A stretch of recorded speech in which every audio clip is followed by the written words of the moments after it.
Hello friends, स्वागत है मेरे चैनल होम पीसीएस में। हम अकबर के टॉपिक पढ़ रहे थे, अकबर का हिस्ट्री। और आज लेक्चर 5 है। तो लेक्चर नंबर कितना है? 5। इससे पहले हम दुर्गावती की हिस्ट्री देखे थे। दुर्गावती की कहानी आपको डिटेल से समझाया था। उसके सारे क्वेश्चन आंसर के बारे में भी आगे जाके बताएंगे। ऐसे मैंने आपको बता दिया कि इससे कितने क्वेश्चन पूछे जाते हैं। तो महाराणा प्रताप का नाम आपने सुना ही होगा। और महाराणा प्रताप के बारे में बहुत सारे एग्जाम में बहुत सारे क्वेश्चन आते हैं, भर भर के क्वेश्चन आते हैं, शायद आपको पता नहीं होगा।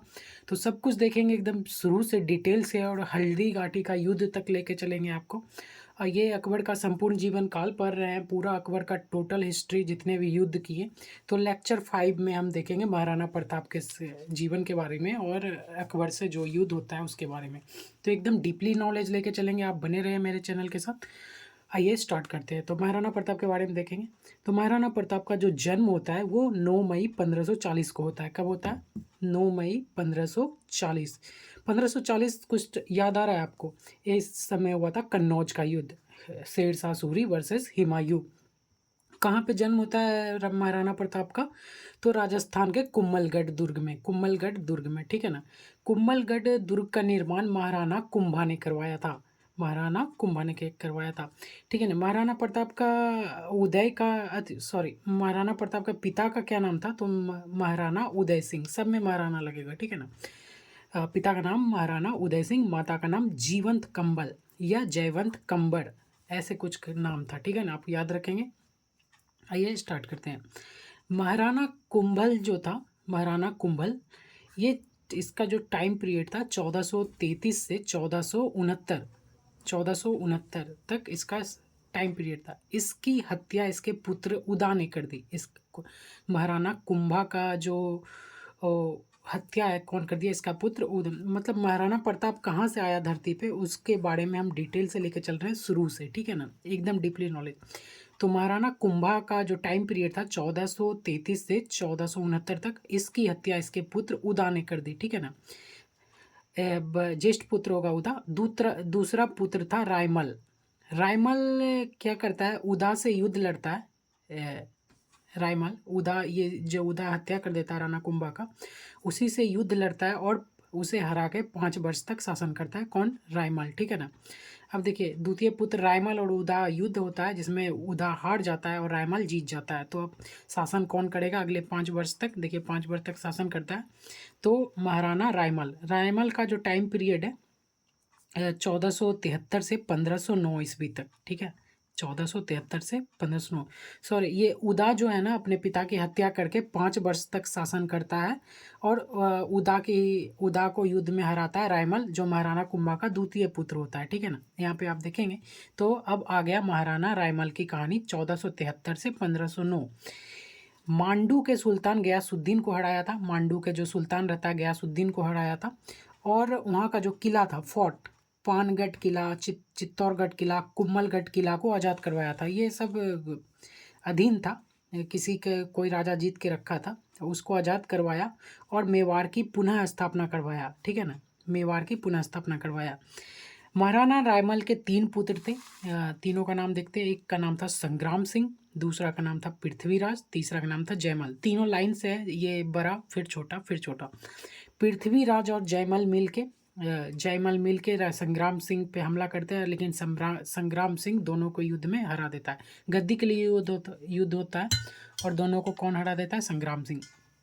जब संग्राम सिंह हरा देगा तो राजा कौन बनेगा? तो महाराणा संग्राम सिंह। महाराणा संग्राम सिंह को ही राणा सांगा बोला जाता है, जो खानवा के युद्ध में बाबर से लड़ा था। मैंने सब कुछ आपको बताया। इस खतौली नामक युद्ध भी होता है इब्राहिम लोदी के साथ, जिसमें महाराणा सांगा का बायां हाथ कट जाता है, उसके बारे में भी बताया था। और भी डिटेल से देखेंगे। तो अब देखिए, बड़ा पुत्र आ गया है, दोनों को मार दिया है। तो महाराणा सांगा, जिसको संग्राम सिंह, इसका टाइम पीरियड है 1509 से 1527, ठीक है ना।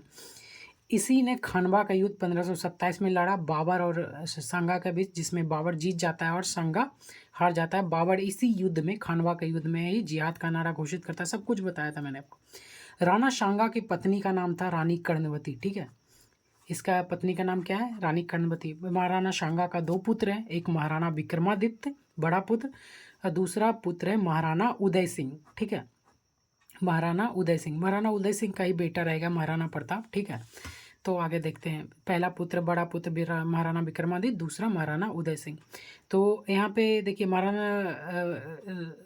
महाराणा संग्राम सिंह राणा सांगा बाबा खानवा युद्ध में मर जाता है, तो महाराणा विक्रमादित्य गद्दी बैठता है।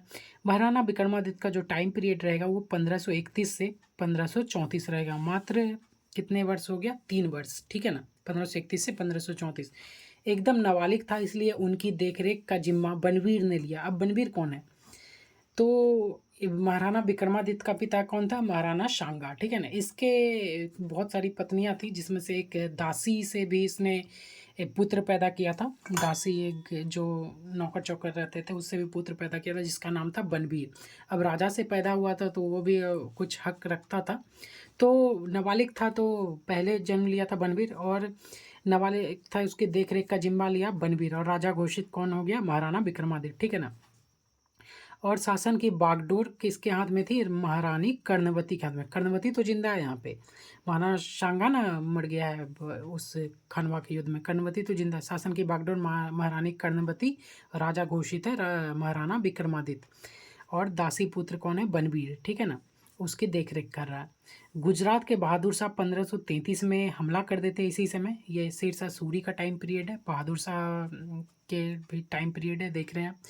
हमला कर देता है, एक बार हमला करता है, 2 बार हमला कर देता है, पूरी तरीके से क्षतिग्रस्त कर देता है मेवाड़ को, महाराणा विक्रमादित्य को, ठीक है ना।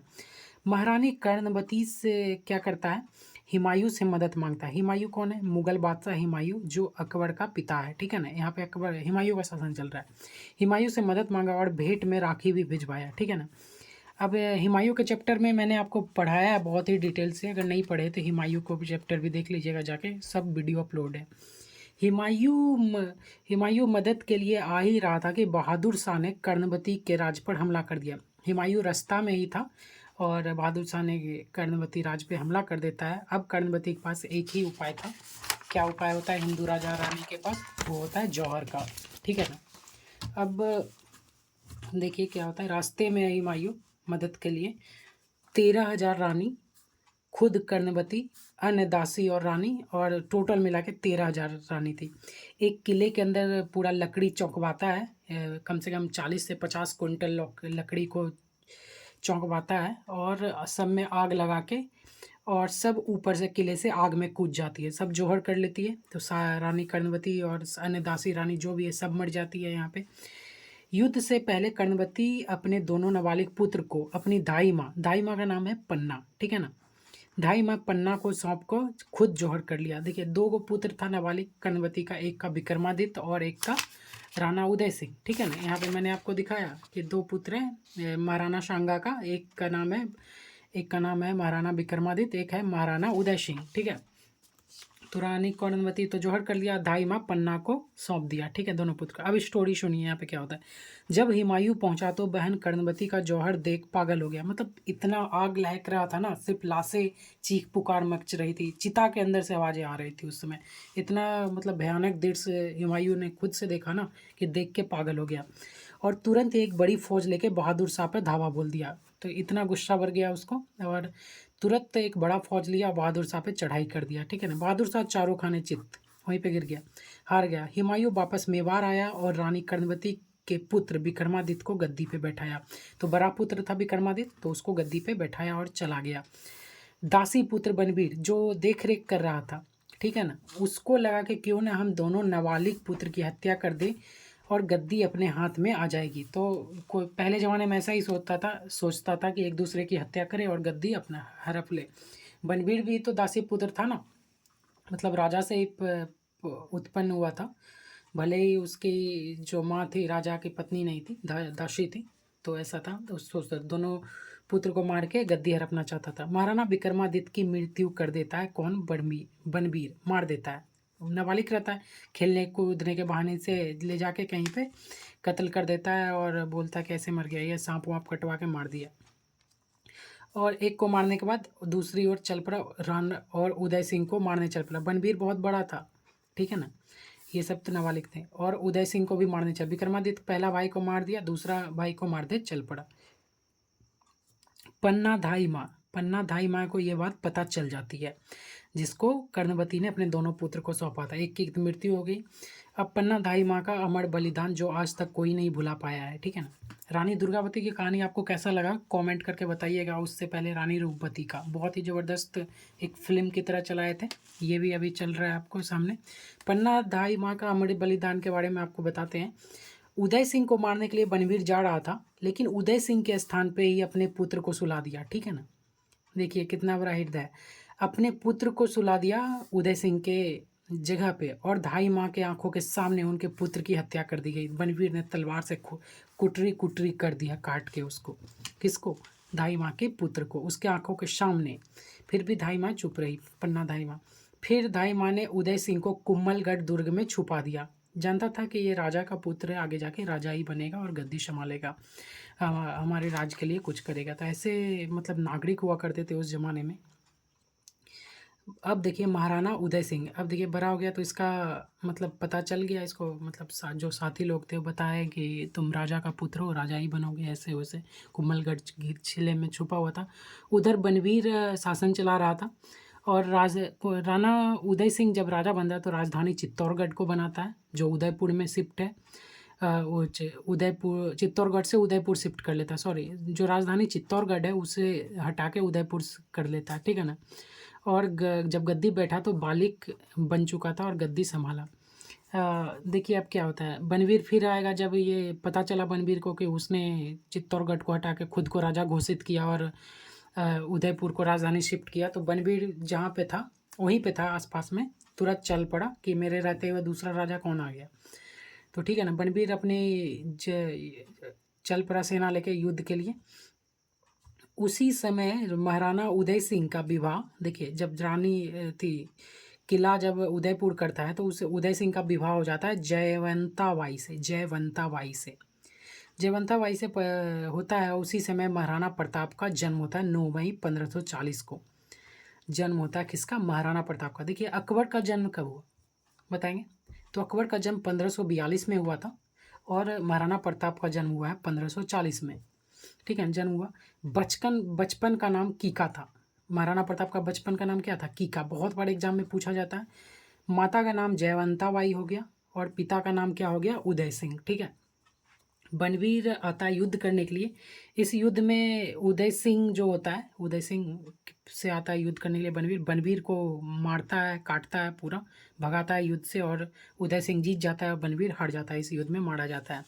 जिस समय महाराणा प्रताप का जन्म हुआ उसी समय अफगान शासक शेरशाह सूरी का राज्य चल रहा था। देखिए 1540 में हुमायूं को खदेड़ दिया था शेरशाह सूरी ने कन्नौज के युद्ध में, मैंने आपको बताया है। और शेरशाह सूरी ने हुमायूं को 25 जून 1539 को चौसा युद्ध में हराया।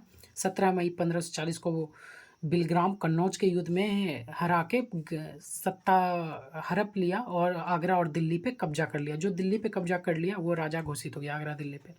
तो हुमायूं बुरी तरह हार जाता है, यहाँ पे शेरशाह का शासन चल रहा होता है, ठीक है ना। किसके जन्म के समय? महाराणा प्रताप के जन्म के समय। शेरशाह शेरशाह सूरी शेरशाह सूरी के चैप्टर में हम सब कुछ आपको बता चुके हैं, यहाँ पे ओवरवाइज लेके चल रहे। शेरशाह सूरी पूरी फौज लेके पहुंच गया मेवाड़। मेवाड़ उस समय मतलब उतना शक्तिशाली राज नहीं था, मतलब था थोड़ा मना, उतना भी नहीं था। और मेवाड़ चित्तौड़ पे आक्रमण कर दिया शेरशाह सूरी।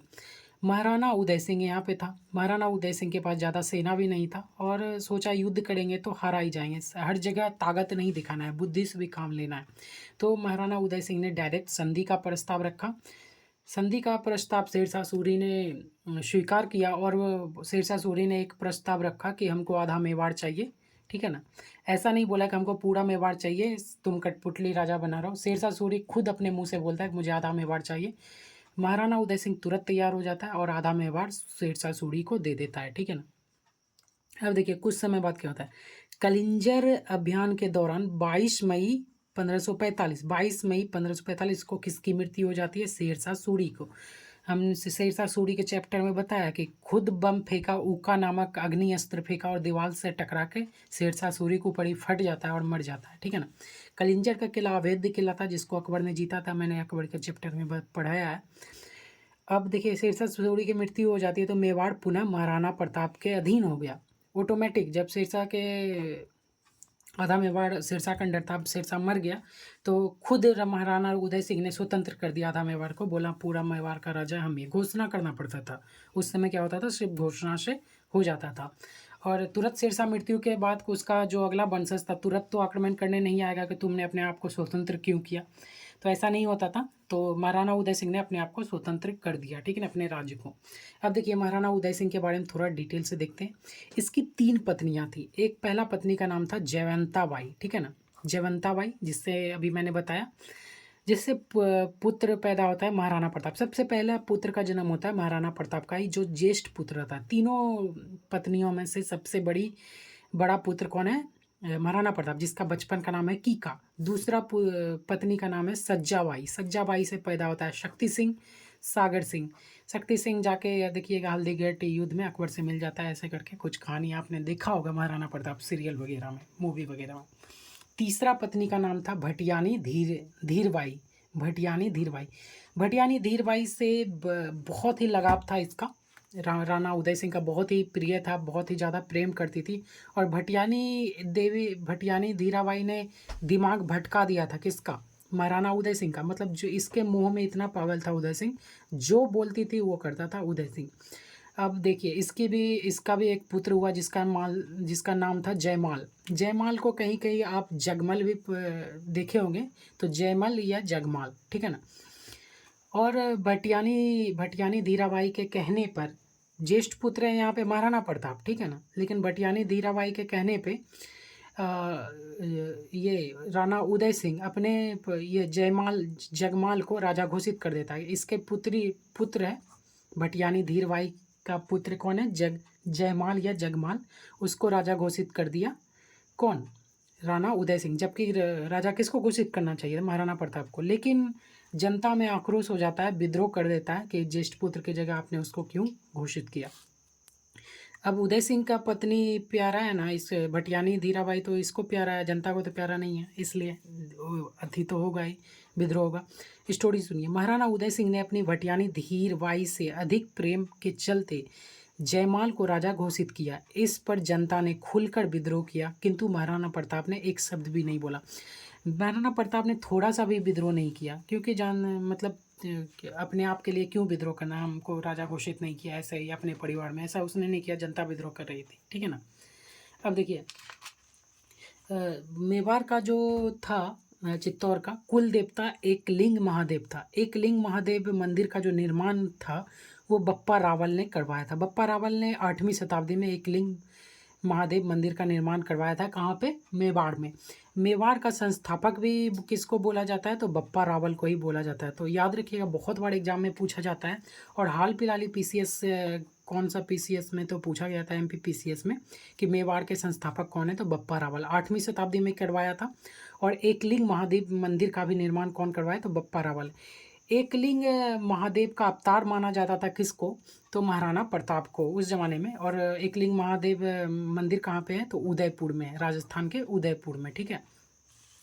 आइए अब जब जनता उसको जगमाल को राजा को नहीं मान रही है, अब राजा किसको मान रहा है? महाराणा प्रताप को। तो जनता क्या करती है? महाराणा प्रताप को अलग सा छोटा सा गांव बसा के उसको राजा घोषित कर देता है। तो आइए महाराणा प्रताप के बारे में डिटेल से जानते हैं। तो महाराणा प्रताप और उसकी शक्ति के बारे में देखते हैं। तो महाराणा प्रताप और उनका घोड़ा का बहुत ही प्रिय था। घोड़ा का नाम था चेतक। बहुत ही चतुर, बहुत ही साहस, बहुत ही ताकतवर घोड़ा था इनका, महाराणा प्रताप का। और बहुत ही इतिहास में अमर कहानी है इस चेतक की, अभी आपको दिखाते हैं। और हाथी का नाम था राम प्रसाद। घोड़ा का नाम है चेतक और हाथी का नाम है राम प्रसाद। अकबर क्या करता है? हाथी को पकड़ लेता है हल्दीघाटी के युद्ध में, इस हाथी को, राम प्रसाद का हाथी को, और 10 दिन तक रखता है अपने कैद में। और हाथी एक बिना अन्न खाए हुए, बिना एक भी अन्न का दाना नहीं खाता है और अपने प्राण त्याग देता है। अब बात रही कि अकबर इसके हाथी को क्यों पकड़ लिया था, क्योंकि अकबर के 8 हाथी को मार गिराया था किसने? राम प्रसाद ने। राम प्रसाद हाथी का नाम है, ठीक है ना। अब देखिए महाराणा प्रताप के बारे में देखते हैं। इसके वजन जो था, खुद का जो वजन था वो 150 किलो का आदमी था। 150 किलो का लंबा चौड़ा हट्टा कट्ठा आदमी था। कौन? महाराणा प्रताप। और बॉडी पे जो कवच धारण करता था वो 72 केजी का कवच था। भाला 81 किलो, बहुत जगह 80 किलो देखे होंगे, ये 80 किलो का भाला, बाप रे! 80 किलो का भाला किसी को भोंक दे तो 10-100 आदमी ऐसे ही उड़ जाएगा।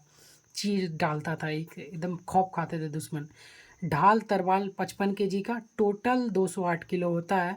मतलब 210 से 20 किलो का वजन, मतलब खुद 150 किलो का है और 200 किलो का वजन ऊपर से ढो रहा है अपने बॉडी पे। इतना शक्तिशाली आदमी था, एकदम लंबा चौड़ा हट्टा कट्टा।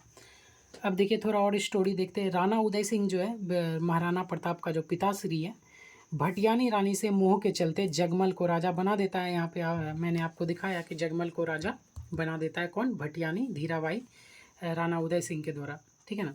जनता के आवेश में विद्रोह हो जाता है कि आपने उसको क्यों बनाया, आपको महाराणा प्रताप को बनाना था, ठीक है ना। तो उदयपुर की स्थापना भी कौन करता है, राणा उदय सिंह। राणा उदय सिंह नाम है तो बहुत क्वेश्चन पूछ देगा कि उदयपुर की स्थापना क्या, ये सब राजस्थान पीसीएस में पूछा जाता है। तो उदयपुर की स्थापना कौन किया था, तो राणा उदय सिंह।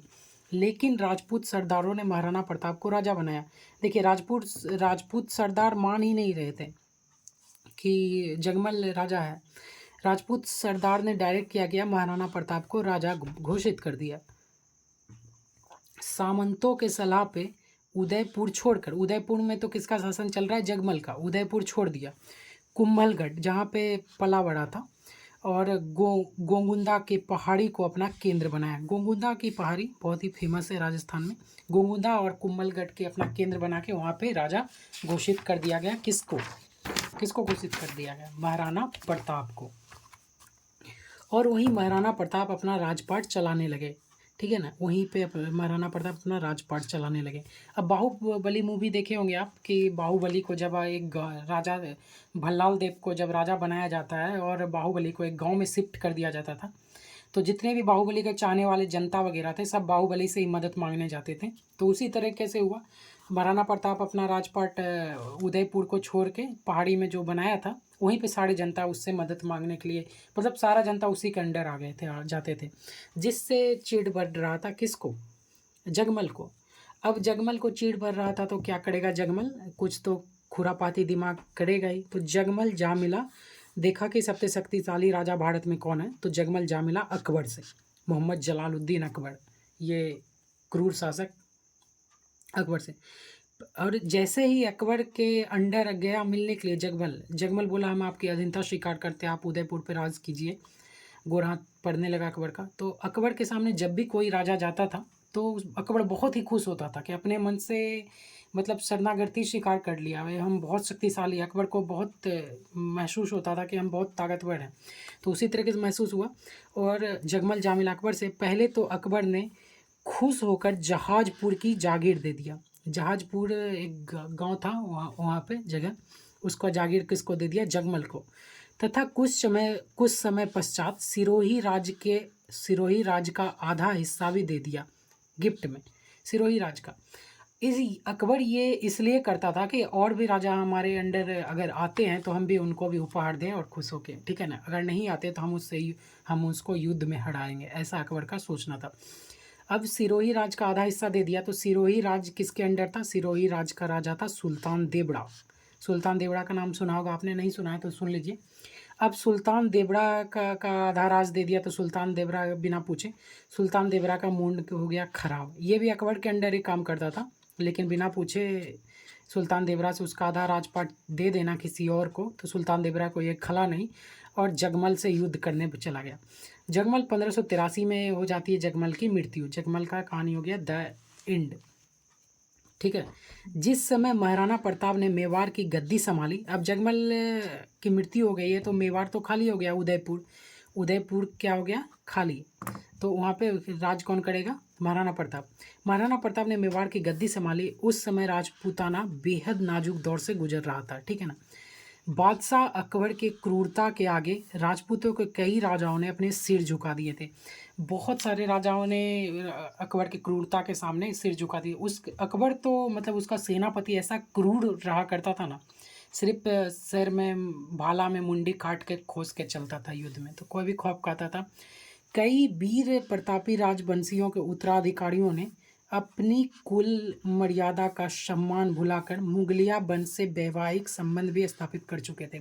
बहुत सारे ऐसे राजपूत राजा थे कि मुगल के अंडर हो गए थे और मुगल के लिए ही काम करना पसंद करने लगे और उससे वैवाहिक संबंध बना चुके थे।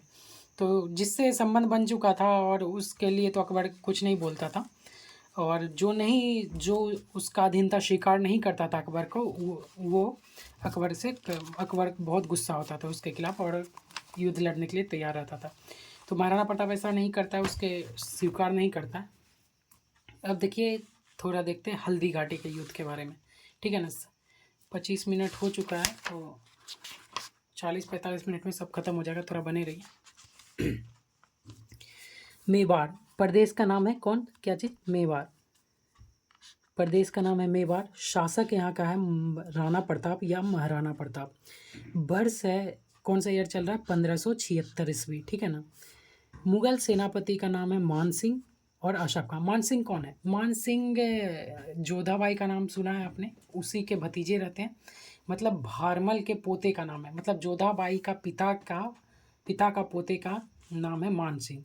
अशफ खां कौन है, अशफ खां, अशफ खां जब मैंने दुर्गावती की कहानी बताया था, और जो बहादुर शाह जो होता था, बाज बहादुर शाह, उसको जो घोड़े से टक्कर, मतलब नदी में कूद जाता है और घोड़ा टक्कर मार देता है, बहादुर शाह अलग बह जाता है, और बहादुर शाह बोला, बाज बहादुर अलग बह जाता है नदी में, और असफ खां अलग बह जाता है। तो बाज बहादुर तो बच गया था नदी से, असफ खां भी बच जाता है।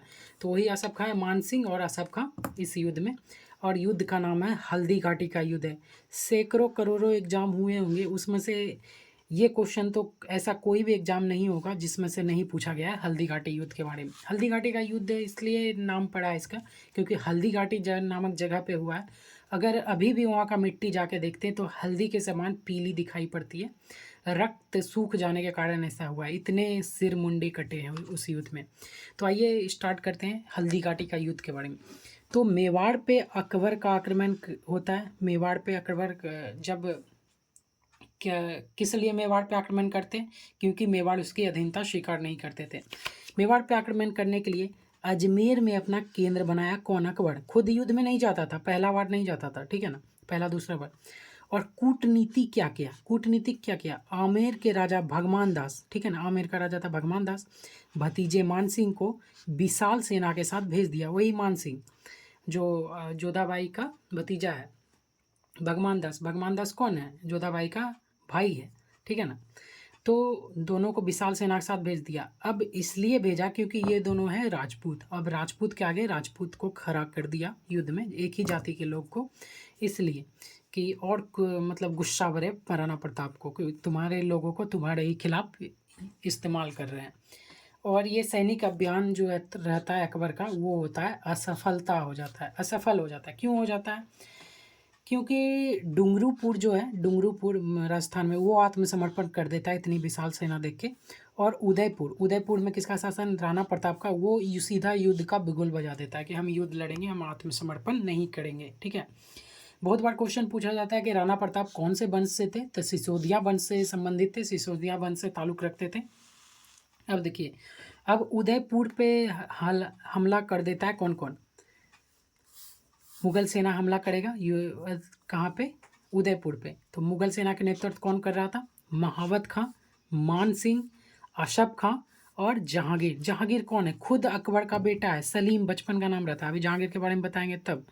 यहाँ पे लिख देते हैं, अकबर का पुत्र कौन है, जहांगीर, खुद इस युद्ध में शामिल है। महाराणा प्रताप का सारा ध्यान कहाँ पे है, महाराणा प्रताप का सारा ध्यान कहाँ है, मान सिंह और अशफ खां पे।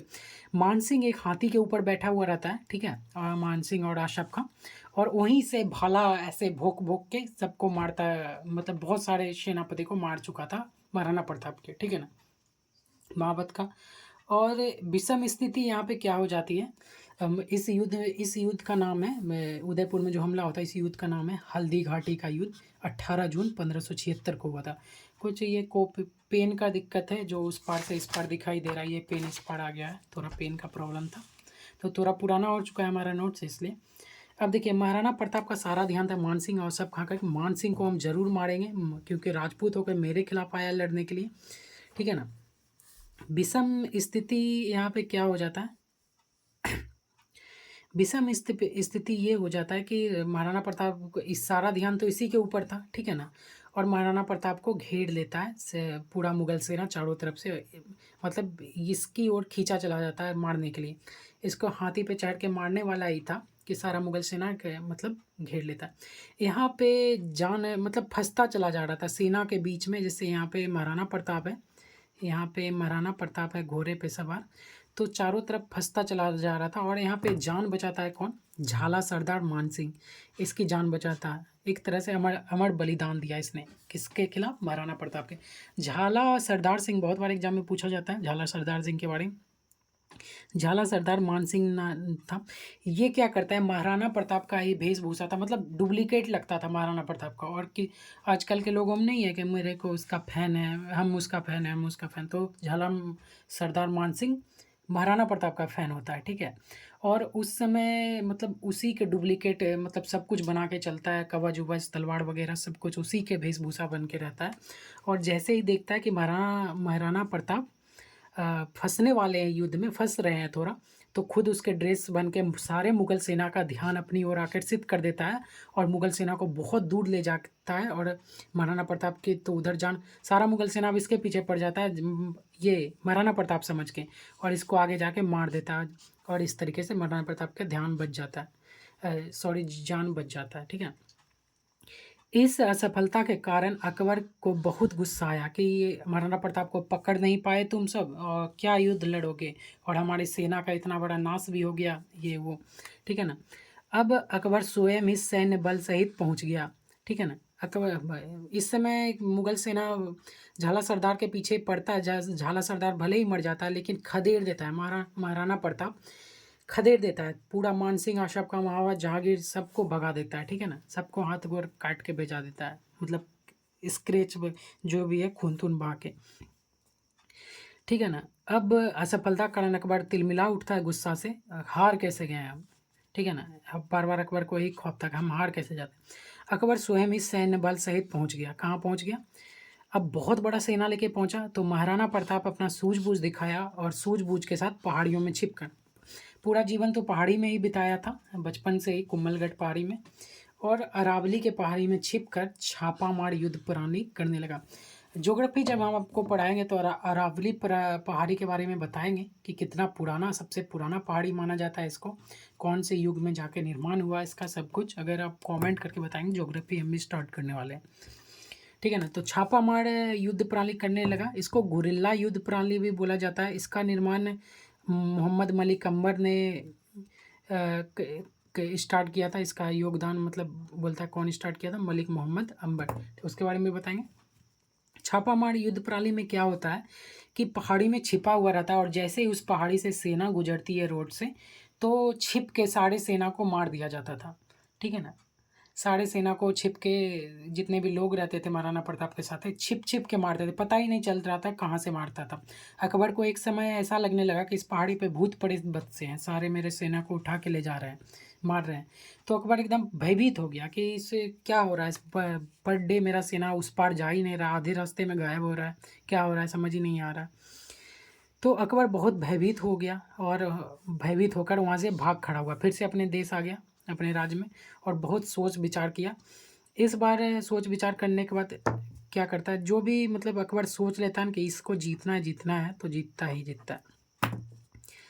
और सोच विचार करने के बाद जहांगीर की फौज 80,000 सेना के साथ भेजता है, जहांगीर को नेतृत्व दे के 80,000 सेना के साथ भेजता है। महाराणा प्रताप के पास मात्र 20,000 सेना रहता है, और यहाँ पे होता है भयंकर युद्ध। क्या होता है, भयंकर युद्ध होगा। मैन युद्ध यही है हल्दी घाटी का, तो आप लोग हल्दी घाटी के एक युद्ध के बारे में सुनेंगे। हल्दी घाटी में बहुत सारे युद्ध होते हैं, मैन युद्ध यही है हल्दी घाटी का, सब 1576 में ही हो रहा है। अब देखिए भयंकर युद्ध में क्या होता है, महाराणा प्रताप भी बहुत गुस्से में था, इतने बड़े आक्रमण हो रहे थे, लड़ते जा रहे थे। मुगल सेना ने घेर लिया, किसको किसको घेर लिया, महाराणा प्रताप को। और महाराणा प्रताप यहाँ पे फंसा हुआ है, एक्चुअली मानसिंह को मारने जा रहा था, सोच रहा था कि मानसिंह को अगर ख़त्म कर देते हैं तो सारा कहानी ही ख़त्म हो जाता है। और मैन वही था जहांगीर, सॉरी मानसिंह बोले, हाँ मानसिंह और जहांगीर एक ही हाथी में बैठे हुए थे, हाथी के ऊपर छिप के। और महाराणा प्रताप उस समय क्या था, घोड़े पे सवार थे, 80 किलो का भाला लेके। और हाथी तो बहुत हाइट में ऊंचा होता है। और हाथी पे उस जमाने युद्ध में हाथी के सूर में तलवार, पैर में तलवार बांध दिए जाते थे, ताकि हाथी सूर हिलाए या पैर हिलाए वो सारा मतलब कट छट जाए। तो क्या हुआ कि जो मानसिंह का हाथी था, जिस पे सलीम सवार था, उस पे महाराणा प्रताप का घोड़ा चेतक ने पैर रखा, उसके सूर पे पैर रखा, और भाला जैसे ही मारा उसको, हाथी पे चढ़ के भाला मारा महाराणा प्रताप ने, तो सलीम जो था वो छिप गया, जहांगीर मानसिंह हाथी के वो जो तंबू था उसमें छिप गया। और हाथी ने अपना सूर हिलाया, तो जिससे महाराणा प्रताप घोड़ा का एक पैर कट गया, ठीक है ना। एक पैर मतलब कट के अलग नहीं हो गया, पूरी तरह से जख्मी हो गया। अब घोड़ा तो, और भी घोड़ा को तलवार लग चुका था, घोड़ा भी बहुत ज़्यादा जख्मी था, और इधर पूरा सेना भी घेर निकला था। अब यहाँ पे महाराणा प्रताप का होश वोश गवा बैठा था, ठीक है ना, होश वोश गवा बैठा था, और कुछ दिमाग भी काम नहीं कर रहा था। अब महाराणा प्रताप को लग रहा था कि मृत्यु निश्चित है, मतलब नज़दीक है। यहाँ पे इसके घोड़ा राणा चेतक ने इसकी बात घोड़े के कान में महाराणा प्रताप ने कहा कि अब मेरी जान तुम्हारे हाथों है। तो घोड़े ने इसको भीड़ से निकाला वहाँ से, थोड़ा सा तलवारबाजी करते हुए राणा प्रताप ने खुद को वहाँ से निकाला, और भागते रहे। इसका भागने लगे, भागते भागते आगे जाके एक 26 फीट का नाला होता है, 26 फीट बहुत चौड़ाई होता है, ठीक है ना। और पीछे से अकबर और उसकी सेना भी पीछा करने लगता है, किसकी, महाराणा प्रताप को। देखिए महाराणा प्रताप भाग रहा है, और घोड़ा 3 टांग पे, एक टांग तो पूरी तरह से जख्मी है, 3 टांग पे ही 26 फीट का नाला पार करता है। और उस 26 फीट का नाला पार करने की किसी भी घोड़े में हिम्मत नहीं थी। और महाराणा प्रताप 150 मतलब 200 किलो का वजन उसके ऊपर है, फिर भी घोड़ा 26 फीट का नाला पार कर जाता है, और उसी पार कूद के क्या होता है, घोड़ा वहीं पे दम तोड़ देता है। घोड़े को पकड़ के महाराणा प्रताप बहुत तेज रोने लगते हैं। और अभी भी जाइएगा तो घोड़ा का वहाँ पे समाधि बना हुआ है चेतक नाम से। तो 1569 से 1529 तक, सॉरी यहाँ पे क्या हुआ है, यहाँ पे 1 मिनट बताते हैं आपको। तो 1589, सॉरी 1579 बोलते हैं इसको, 1579 है। और 29 जनवरी को चेतक की हो गई मृत्यु, नाला के उस पार 26 फीट का नाला पार करके। और अकबर का घोड़ा उस 26 फीट का नाले को पार नहीं कर पाया, और वहीं से वापस लौट गया। तो एक तरह से अकबर जीता नहीं था उसके राज्य को, ठीक है, वापस लौट गया। और ये छोटा मोटा युद्ध चलते रहा बाद में। और फिर भी महाराणा प्रताप अपने आप को उसकी अधीनता स्वीकार नहीं किया, खुद ही राज शासन चलाता रहा। उसके बाद छोड़ दिया, अकबर ने भी छोड़ दिया उसको। भामशाह की मदद से 20 लाख असरपियाँ, 25 लाख रुपया महाराणा प्रताप को भेंट दिया गया। भामशाह की मदद से अकबर ने भेंट दिया, ठीक है ना। और मेवाड़ को शाहबाज खान अकबर की सेना की लूटपाट, चित्तौड़ मेवाड़ को छोड़कर सारा राज्य जीत चुके थे। देखिए अकबर की सेना जो था क्या, थोड़ा मना लूटपाट करता रहा, ठीक है ना, यहाँ चित्तौड़ में, लेकिन फिर महाराणा प्रताप द्वारा खदेड़ दिए जाते थे। चित्तौड़ और मेवाड़ को छोड़ के सारा राज जीत चुका था कौन, अकबर द्वारा और भी जीते गए राज है, जिसमें काबुल प्रदेश शासक हकीम मिर्जा था, और वर्ष 1581 था, मुगल सेनापति मानसिंह एवं अकबर था। तो इनके द्वारा और भी जीते गए राज है, सबको डिटेल से देखेंगे। तो इतने राज को अभी हमको डिटेल से देखना है, देखें, जिसमें चांद, दक्षिण भारत में चांद बीबी, बहादुर शाह चांद बीबी, मीरन बहादुर, ये सब बहुत ही इंपॉर्टेंट है। इसमें देखिए कंधार विजय बहुत ही इंपॉर्टेंट है, सबको डिटेल से दिखाएंगे। कश्मीर, काबुल, चुनार, सिंध, ये सब बहुत ही इंपॉर्टेंट है, तो सबको डिटेल से दिखाएंगे।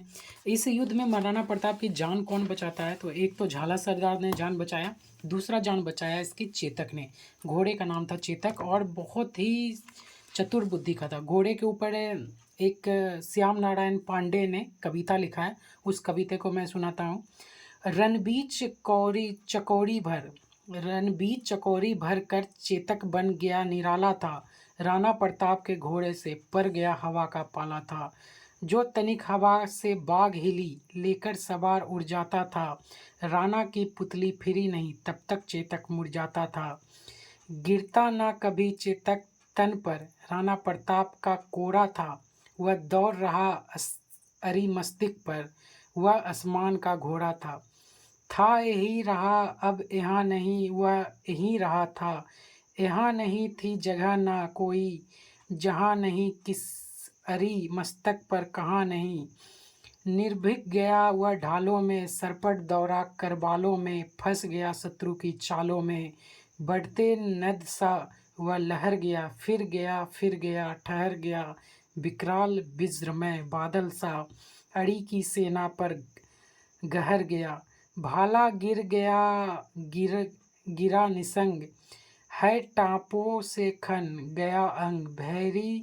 बैरी समाज रह गया दंग, घोड़े का ऐसा देख रंग। तो ये बहुत ही प्रसिद्ध कविता है, श्याम नारायण पांडे का एग्जाम में पूछ देता है। तो किसने लिखा? श्याम नारायण पांडे ने। तो हल्दी घाटी का ये युद्ध था जिसमें चेतक का अमर बलिदान था। चेतक घोड़े का नाम है। तो ऐसा आप देखे हैं। इसके बाद हम देखेंगे अकबर का जो अगला टॉपिक आएगा वो आएगा हमारा काबुल विजय के ऊपर। काबुल पे जो विजय किया था 1581 ईस्वी में। उसके बाद कश्मीर, ये सब एक ही टॉपिक में हम निपटा देंगे, ज़्यादा अब अकबर लंबा जाएगा नहीं, ठीक है ना। तो ये युद्ध आपको कैसा लगा, ये हिस्ट्री कैसा लगा महाराणा प्रताप के बारे में, सब कुछ हम बता दिए। थोड़ा सा वीडियो ज़्यादा लंबा हो गया है, तो अगर आपको अच्छा लगता है तो लाइक सब्सक्राइब ज़रूर कर दीजिएगा। खास करके सब्सक्राइब ज़रूर कीजिए, क्योंकि सब्सक्राइब नहीं बढ़ रहा है तो मेहनत करना बेकार लग रहा है। तो सब्सक्राइब कर दीजिएगा तो मेरा भी मन खुश हो जाएगा, और धाए वीडियो बनाना, हिस्ट्री ज्योग्राफी सब कुछ स्टार्ट कर दूंगा नोट्स के माध्यम से। यकीन मानिएगा तो आप नोट्स पढ़ने के बाद आपको, मुझे नहीं लगता कि क्वेश्चन आपको छूटेगा। और बात रही आपको याद कैसे होगा, तो इसी नोट्स को आप कॉपी कर लीजिए। कॉपी का मतलब समझ रहे हैं, ऐसा नहीं कि फ़ोटो कॉपी का मतलब खुद से कलम से लिखिए। एक बार आप लिखिए पढ़ के, या मेरा वीडियो स्किप करके, या फिर रोक के देख के, जैसा भी आपका मन है। तो आप एक बार लिख लेंगे तो उसके बाद आप क्वेश्चन सॉल्व करेंगे तो ऑटोमेटिक याद हो जाएगा। तो रानी दुर्गावती, रानी रूपमती, अकबर का साम्राज्यवादी विशाल, और अकबर और महाराणा प्रताप के बारे में हम देख चुके हैं, हल्दी घाटी का युद्ध वगैरह सब कुछ। अब काबुल विजय के बारे में देखेंगे अगले वीडियो में। तब तक के लिए बाय बाय। सब्सक्राइब जरूर कर दीजिएगा, नहीं कीजिएगा ना तो कुछ नहीं करेंगे। जय हिंद, जय भारत।